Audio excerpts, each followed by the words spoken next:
Menurut Panji, aturan ini akan berlaku untuk peserta gelombang. Ditambah lagi kita bisa dikenakan sanksi pidana di sini.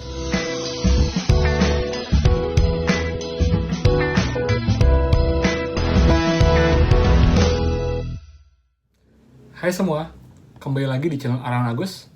Jadi mahasiswa tentang prakerja ya. Jadi buat teman-teman, thank you banget udah stay tune di channel ini dan nantiin kabar terbaru seputar prakerja dari channel ini. Jadi buat teman-teman yang belum subscribe channel ini, please dan silahkan subscribe karena channel ini akan membahas banyak hal tentang kartu prakerja, update info terbaru dan juga informasi penting buat teman-teman prakerja semua. Oke, jadi hari ini saya akan bahas beberapa hal. Jadi yang pertama mengenai insentif tahap 3. Jadi buat teman-teman pun yang info saya itu mereka belum ada yang cair sampai sekarang untuk insentif tahap 3. Tapi kemarin saya lihat juga di YouTube, beberapa YouTube channel juga ada yang membahas dan memberikan informasi bahwa kemungkinan untuk insentif tahap 3 kita itu akan cair di tanggal yang sama seperti bulan sebelumnya. Jadi contohnya saya di bulan Juni kemarin, insentif tahap 2 itu seharusnya tanggal 10 Juni. Tapi dia baru cair itu tanggal 29 Juni, itu karena kan delay di proses hari Jumat. Jumat itu tanggalnya adalah, saya itu sebenarnya di prosesnya itu tanggal 26, kelihatan nggak ya? 26, itu hari Jumat. Tapi karena OPPO, jadi dia itu Senin baru cair tanggal 29. Jadi harusnya diproses tanggal 26. Jadi kalau di bulan Juli, saya seharusnya diproses itu tanggal 26. Sayangnya itu tanggal merah. Jadi sepertinya itu akan diproses tanggal 27. Mungkin tanggal 27 akan cair. Tapi saya belum dapat apakah itu jawaban yang benar-benar pasti atau hanya dugaan saja. Itu hanya info buat teman-teman sih. Mungkin ada yang sudah tahu juga, ada yang belum. Saya hanya menginfokan. Estimasinya tanggal untuk pencairan tahap 3 ini akan mirip-mirip dengan tanggal insentif tahap 2 kita kemarin. Jadi emang delay udah pasti ya, jadi nggak mungkin on time. Tapi kita sabar aja dan kita berdoa semoga segera bisa cair insentif tahap 3-nya. Kalau teman-teman ada informasi yang lain mungkin tentang insentif tahap 3 atau ada yang sudah cair, atau juga ada yang belum cair, please komen di bawah jadi saya tahu lebih banyak tentang keadaan kita tentang tahap 3 ini. Ya. Jadi itu aja sih untuk yang tahap 3. Lalu informasi berikutnya adalah tentang Perpres nomor 76 tahun 2020 yang beberapa waktu lalu sudah diresmikan oleh Pak Jokowi. Jadi banyak banget yang nanya sama saya, Kak, untuk program ini, untuk peraturan baru ini, apakah juga berlaku untuk gelombang 1, 2, 3 yang sebelumnya? Karena jujur banyak banget yang khawatir segala macam tentang aturan ini, karena banyak banget ya yang bukan nakut-nakuti sih, karena di sini ada pasal atau ada statement yang mengatakan kita harus mengembalikan uang insentif yang sudah kita terima jika kita tidak memenuhi syarat tersebut. Lalu pun kalau kita tidak mengembalikan dalam waktu 60 hari, kita bisa terkena gugatan pidana. Ngeri kan? Itu dia. Jadi seperti video saya sebelumnya juga, dan juga jawaban dari saya di komen-komentar, saya punya pikiran sih seharusnya ini berlaku untuk untuk gelombang 4 dan seterusnya. Jadi bukan untuk gelombang 1, 2, dan juga 3. Dan hari ini ada informasi terbaru dari sosial media, itu udah dari Kompas, dan juga ada Detik Finance. Jadi saya akan membahas tuntas mengenai Perpres 76, informasi terbaru yang mungkin juga membuat teman-teman jadi lebih tenang. Dan juga lebih mengerti, oh jadi ini ya maksudnya ya. Oh jadi ini ya bedanya ya. Jadi kalau kemarin tuh masih kulit luarnya aja, jadi masih mentahnya. Berikut ini saya akan membahas lebih lengkap dan juga jelas sejelas-jelasnya mengenai Perpres nomor 76 tentang prakerja ini. Jadi kita udah benar tahu, oh jadi seperti ini maksudnya. Oke? Dan sebelum kita mulai bahas yang ini, buat teman-teman please bantu subscribe biar saya makin semangat juga upload video dan juga makin semangat untuk update terus buat teman-teman semua. Dan satu subscribe kalian sangat berarti buat channel ini. Oke? Jadi teman-teman kita langsung mulai screen record di sini ya. Oke, ini dia. Jadi ini dari Detik Finance. Jadi catat 4 hal penting dalam aturan baru kartu prakerja. Saya nggak akan bahas banyak di sini. Mungkin kalian bisa pause untuk membaca detailnya ya. Jadi yang pertama adalah pemalsuan identitas bisa diproses hukum. Ini yang terbaru. Sebelumnya belum ada yang seperti ini. Lalu yang kedua ada syarat untuk calon peserta. Jadi sebelumnya hanya 3 syarat, yaitu WNI, berusia minimal 18 tahun dan tidak sedang mengikuti pendidikan formal. Itu yang sebelumnya. Jadi ada tambahannya lagi dan juga di bawahnya. Kamu bisa baca agar mempersingkat waktu. Lalu yang berikutnya, perubahan yang ketiga adalah mengatur pemilihan platform digital. Kamu bisa baca sendiri ya, jadi biar nggak panjang juga videonya. Jadi ini yang terbaru, sudah update-nya. Lalu yang berikutnya juga anggota komite bertambah. Jadi sebelumnya hanya 6, sekarang jadi 12. Jadi sudah double dari yang sebelumnya. Ini penting yang teman-teman wajib ketahui, terutama buat teman-teman yang mau gabung untuk di gelombang selanjutnya. Oke? Jadi ini saya akan cukupkan dulu. Kalau mau baca, ingat bisa di pause ya. Sekarang ini yang penting. Ini dari Kompas. Ini beritanya adalah tanggal 11 Juli, itu juga kemarin ya, tapi malam. Jadi judulnya adalah Tanggung Jawab Peserta versus Imunitas Pengelola Kartu Prakerja. Kenapa saya mau bahas ini? Karena ini saya termasuk yang terupdate dan terlengkap, dan banyak pertanyaan saya terjawab di sini. Jadi kita mulai aja. Lalu yang mau saya ambil penting juga di sini adalah ini. Sekretaris Jenderal Organisasi Pekerja Seluruh Indonesia, Timbul Siregar, mengatakan, daripada meminta peserta untuk mengembalikan uang, apalagi menggugat mereka, pemerintah seharusnya memperketat proses seleksi. Mekanisme seleksi ini sebelumnya beberapa kali mendapat sorotan karena muncul sejumlah kasus, di antaranya peserta yang masih memiliki pekerjaan bisa lolos penjaringan. Manajemen pelaksana program Kartu Prakerja beberapa kali menjelaskan sulitnya menyalurkan program semi bantuan atau semi bansos ini secara tepat karena kendala klasik pendataan tentang angka pengangguran yang buruk. Penyaluran yang tidak tepat sasaran itu tidak bisa jadi beban tanggung jawab peserta. Ada andil pemerintah sebagai penyelenggara program yang tidak teliti dalam penjaringan peserta sehingga program tersasar, kata saat dihubungi di Jakarta. Jadi intinya, penyaluran yang tidak tepat sasaran itu tidak bisa dijadikan beban tanggung jawab peserta. Ada andil pemerintah sebagai penyelenggara program yang tidak teliti dalam penjaringan peserta sehingga program tersasar. Ini juga saya juga setuju ya dengan pendapat ini, karena jujur kita jadi dibebankan dong. Namanya orang kan berusaha ya buat mendaftar, apalagi saya yakin semua orang sekarang terdampak COVID. Jadi nggak ada yang nggak terdampak.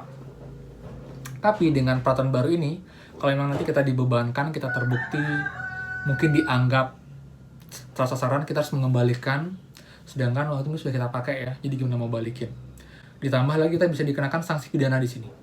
Jadi ini seharusnya nggak jadi kesalahan kita aja, karena dari sisi penyelenggara pun mereka juga memperketat, meningkatkan standarnya, sehingga dari mereka pun juga ada usaha untuk tepat sasaran. Jadi jangan tantang kalian buka aja, pemerintah buka, lalu ada yang dapat, ternyata dia dapat, walaupun mungkin dia nggak harusnya dapat, lalu dia disalahkan. Jadi intinya dua sisi sih ya, jangan menyalahkan peserta aja, tapi juga pemerintah juga harus punya porsinya sendiri untuk bertanggung jawab. Lalu berikutnya, Timbul menilai Perpres nomor 76 ini sebenarnya sudah menunjukkan itikar perbaikan proses seleksi yang lebih ketat dengan beberapa klausul tertentu. Klausul ketentuan syarat yang ditambahkan. Ada pula ketentuan lain yang menegaskan komite kerja untuk bekerja sama dengan lembaga BPJS Ketenagakerjaan dan BPJS Kesehatan. Dengan ketentuan-ketentuan itu saja, seharusnya komite kerja sudah mampu melaksanakan proses yang ketat. Kalau ada peserta yang tetap tidak memenuhi syarat, itu adalah kesalahan penyelenggara.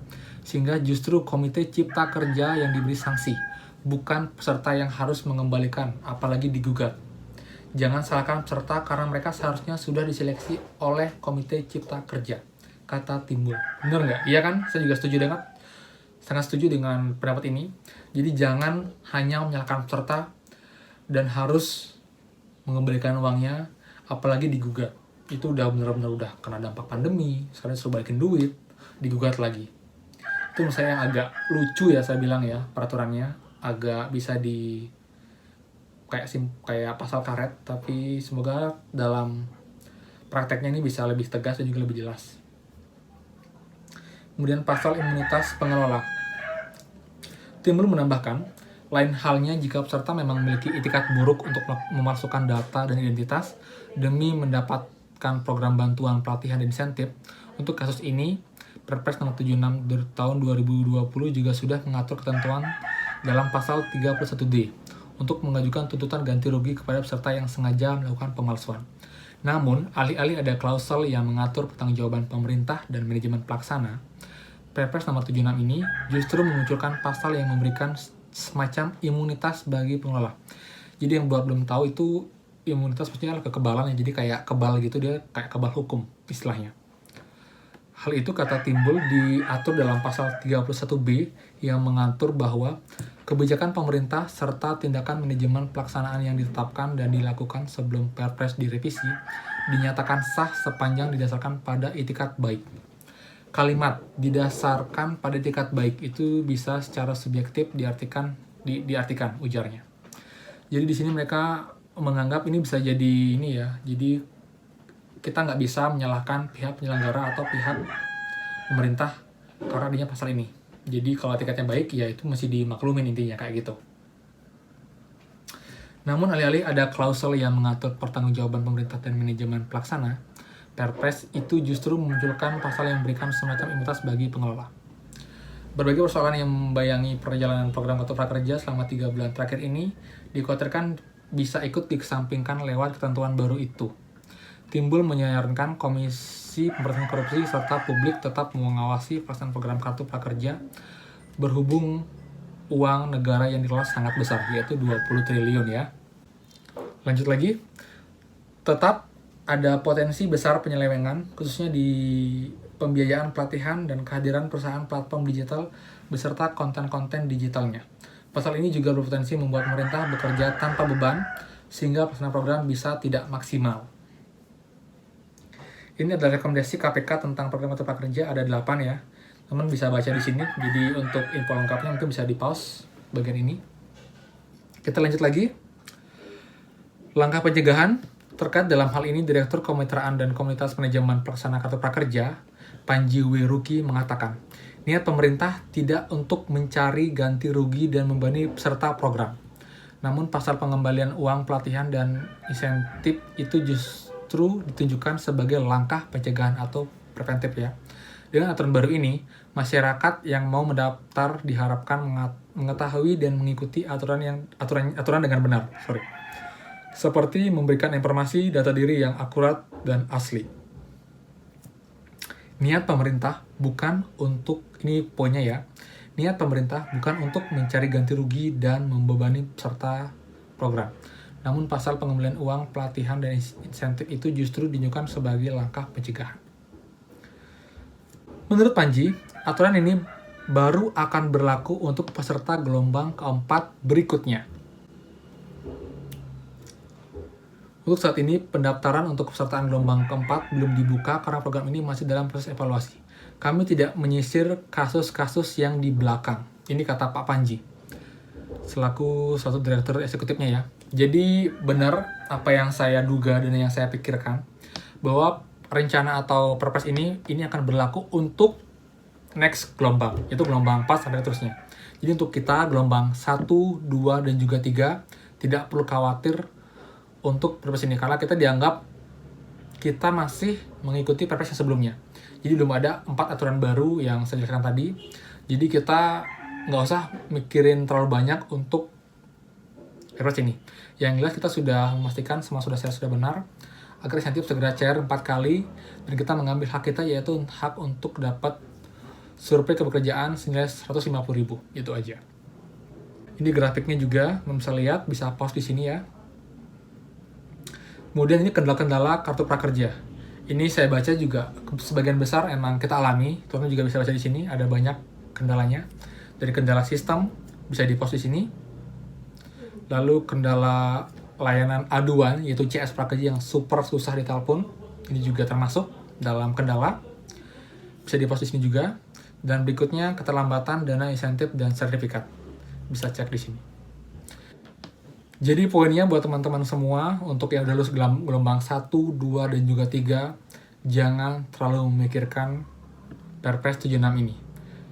Kita fokus sama apa yang kita hadapi sekarang, yaitu insentif yang masih belum cair, masih banyaknya masalah ulasan, dan juga rekening, nomor telepon yang masih belum bisa kita ubah-ubah dengan leluasa. Jadi semoga prakerja berbenah agar semakin baik. Jadi nanti gelombang 4 selanjutnya juga bisa smooth. Jadi lebih terbatas lagi, lalu programnya juga lebih dimaksimalkan. Lalu untuk sertifikat, platform pelatihan juga dioptimalkan lagi, jadi nggak ada istilah delay lagi. Jadi bisa on time dan kita bisa mencapai 30 gelombang di tahun ini. Oke teman-teman, jadi itu aja untuk informasi mengenai prakerja terbaru dari channel ini. Jadi semoga bermanfaat dan dapat menjawab pertanyaan teman-teman semua. Jadi please buat teman-teman kalau ngerasa bermanfaat dengan video ini, silahkan bantu like, lalu komen di bawah. Dan yang belum subscribe, kalian wajib subscribe. Karena kalian akan dapat info terbaru dan info terupdate mengenai kartu prakerja.